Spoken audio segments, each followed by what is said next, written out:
আসসালামু আলাইকুম আপুরা ভাইয়ারা, সবাই কেমন আছেন? আলহামদুলিল্লাহ আমি আছি মোটামুটি।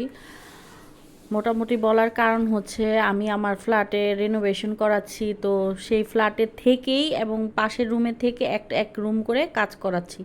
তো এটাই বুঝতে পারেন কতটা ঝামেলার মধ্যে আছি। তার মধ্যে আবার বাসায় মাঝে মধ্যে গ্যাস থাকে না, তো রান্নার একটা প্রবলেম। আজকে তো গ্যাস ছিলই না, সাথে কারেন্টও ছিল না, তো রান্না আজকে করে খাইনি, কিনে খেয়েছিলাম। আর এটা ছিল আমার আগের ভিডিও, তো সেই ভিডিওটাই আপনাদের সাথে শেয়ার করছি।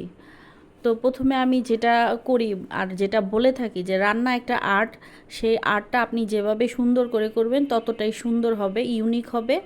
তো আমি আজকে সেই ইউনিক একটা রেসিপি নিয়ে হাজির হলাম, সেটা হচ্ছে চিকেনের। তো এখানে আমি প্রথমে কিছু কাঁচামরিচ, বাদাম, তারপরে সামান্য একটু গোলমরিচ, ক্যাপসিকাম আর কিছু নাগামরিচ আমি ব্লেন্ডার জারে ব্লেন্ড করে নিয়েছি। আর এই ফাঁকে এখানে মুরগিটা আমি পেঁয়াজের সাথে একটু ভেজে নিয়েছি।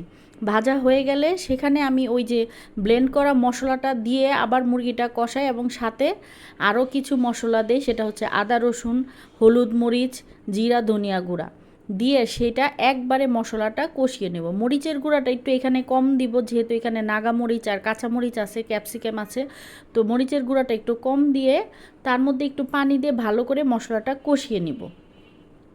মশলাটা কষানোর উপরে কিন্তু অনেক স্বাদ হয়।